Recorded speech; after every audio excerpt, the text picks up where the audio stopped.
Okay, guys, we are back in the city. All right, had to take a little break. So we left off with about like 40. Whoops, why does this thing pop up all of a sudden? Oh, I guess you can automatically obtain your event items without you clicking on it now. I don't know how I feel about that. But just the items just go straight to my inventory, which can be annoying at times. But anyway, back on topic. So we're back in the city now, and we got the Insectivore plant powder I collected. But I also want to talk to you guys about these two things right next to it: the Insectivore plant leaf as well as the Insectivore plant flower. Now, you can get them as a side drop when you gather from the plants or kill the plants, because there are plant monsters that drop them as well. Here you'll see the leaves under Insectivore plants. The roots and the stalk, and the stalk and the sap is not going to be useful for you. Just the plant powder, the flower, and the leaf. Okay, so you do want as much Insectivore plant powder as possible. But if you cannot get these and they're sold out, it's good to check for the next two best options, which are Insectivore plant flower and Insectivore plant leaf. Now, if you open your production activity UI, you can change this raw material into the powder by grinding it. So, especially if you have a good processing skill, it might be more cost effective than buying the plant powder directly from the marketplace. But I'm gonna grind these up too to add to the total, and I'm gonna jump cut to the next phase. But just to give you guys a heads up, both the plant leaf and the flower head, or whatever you want to call it, are changed into powders via grinding. And this is another way to help you keep up with your Cannonball workshop, because this is going to be the main active ingredient in your cannonballs. That will be the most difficult to get in large quantity. So yeah, keep that in mind, guys. I'll see you guys in the next part. Alright, guys, we are back, and I finished grinding the plants into powders. So we have a total of 80 Insectivore plant powders. And the recipe for making the gunpowders, which is the main ingredient for your cannonball shop, is going to be Insectivore plant powder plus powder of darkness. I'll say it again, the powder of darkness is something you should have stockpiled if you're following the academy. But if not, you want to get the powder of darkness from right here, Coastal Cave, and the iron ore node should have powder of darkness in it. And there are other iron ore nodes that also give powder of darkness as a byproduct. But you can also consider buying it from the auction house because it's fairly common. So this iron ore node just at Northern Hydel Quarry also gives you powder of darkness. So to each their own. Either way, you need to stockpile on powder of darkness as well as Insectivore plant powder to keep your cannonball shop running on a fairly regular basis.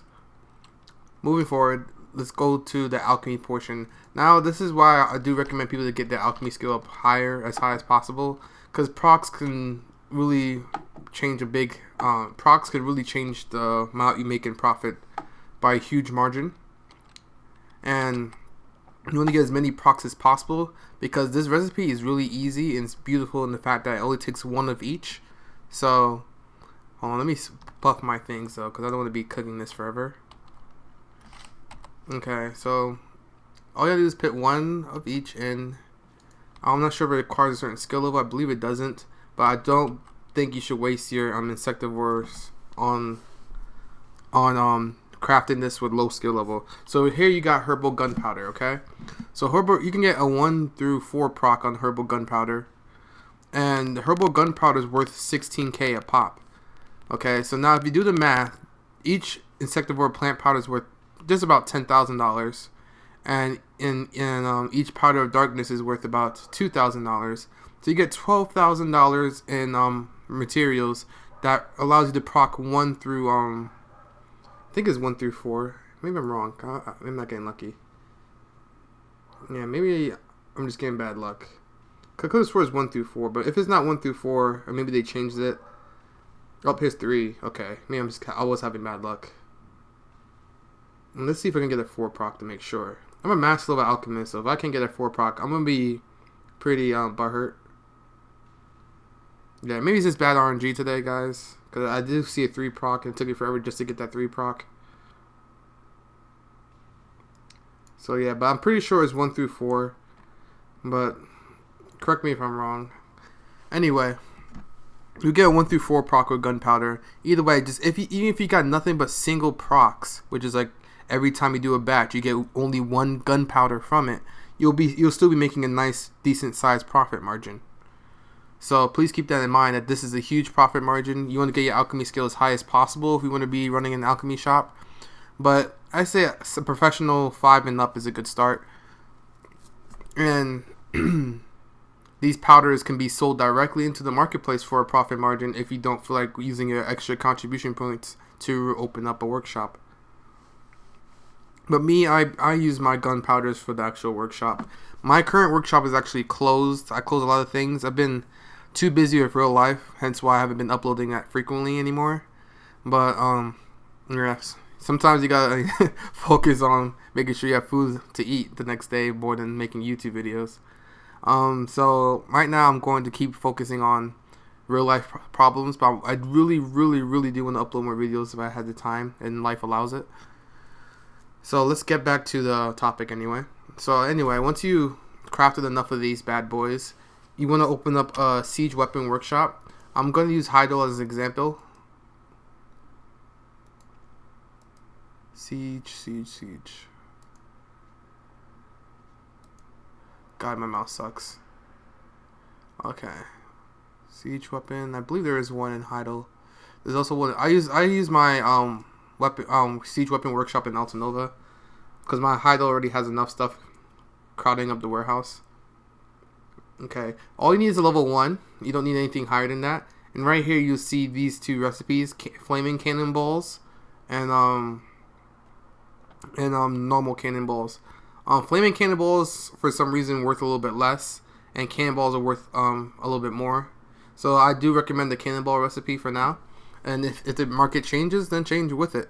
So the recipe for cannonballs is 8 herbal gunpowders, 10 melted iron shards, 5 powder of flames, and 10 black stone powders. So I showed you guys where to get the most rare ingredient, which is a herbal gunpowder. I showed you the rotation of where to gather it, and you can change channels so you can gather quite frequently.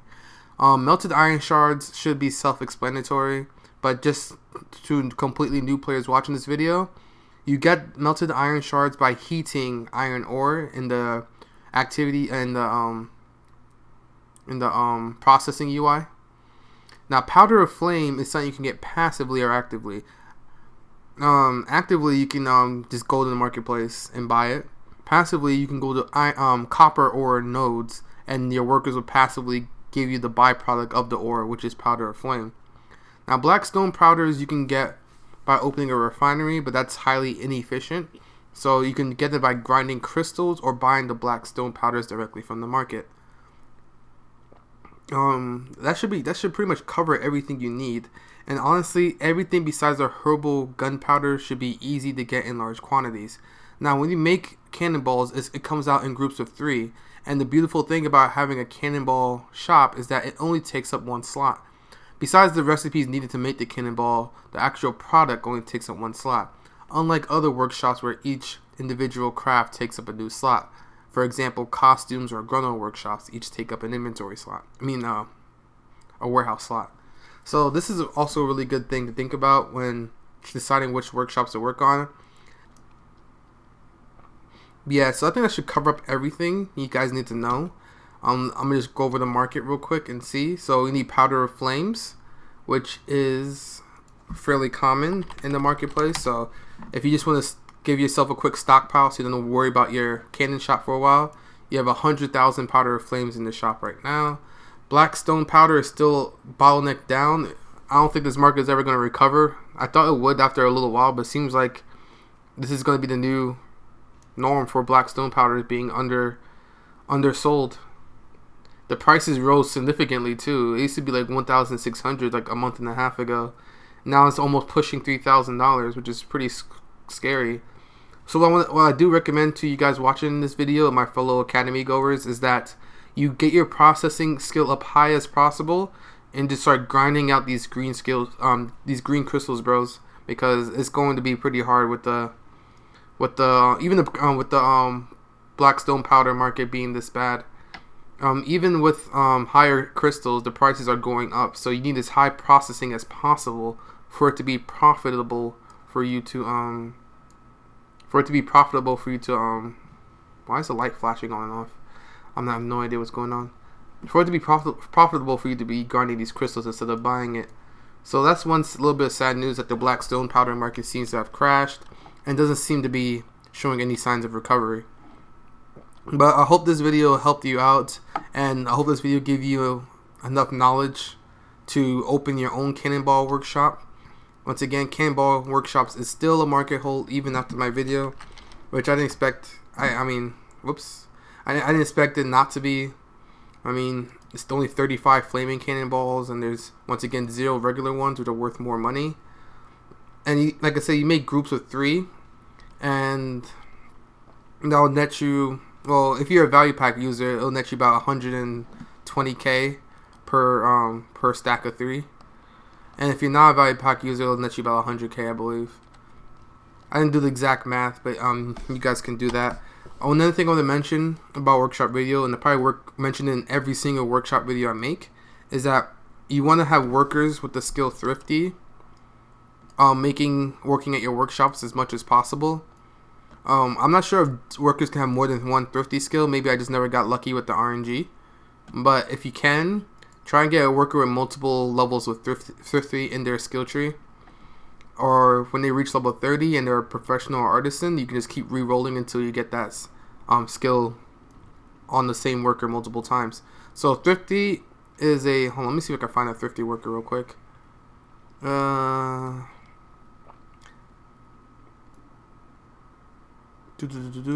Let's see. Alright, well, this is a bad level of Thrifty, but at rank C, Thrifty gives you a 5% chance of returning 10% of one material during crafting. Now, from what I tested, even if, let's say I'm using 8 herbal herbal powder, whatever it's called, herbal gunpowder.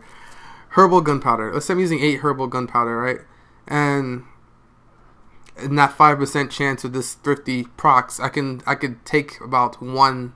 Well, it's really 0.8, but I can actually take 1 herbal powder out of the recipe and still make the product. You do want a higher level of Thrifty than C. C is like the lowest rank. If you can get like B, that'll be better, so it procs more often. And the thing about siege weapons and cannonballs specifically is that you make them fairly fast, which is like every 10 minutes. So this is not something you could spam around the clock. So you should tell yourself, I want to make about $2 million in cannonballs today or per day. So you only set the amount to like 20 processes a day or something like that, because it's going to be insanely hard to keep up with. You really have to, the stockpile phase is fairly easy, especially if you do it right after this video before it gets more contested. Go down to the hex mark area, take a couple characters full of energy, and just stockpile till you have at least 400 to 500 herbal gunpowders, and then you should be good to go for a little while. I think that's all I wanted to mention for this video. Much love, guys, to the new subscribers. Thank you guys all for sharing my videos and liking it and the support. I really appreciate it. I'm probably going to do another video too. I really want to start producing more content. As long as real life allows it. I haven't been able to grind that much lately, but I do want to get into the PvP scene. Revelation Online is now out. I do want to cover that at some point, as well as other video games, so my channel isn't limited to Black Desert and I can actually grow past like 10,000. So please stay tuned for other content from other MMOs as they get released and as my life settles down. I hope you guys stay tuned and stick with me. Alright, much love, guys. Hope you guys all have a good day. Have a good weekend. See you in the next video. Peace.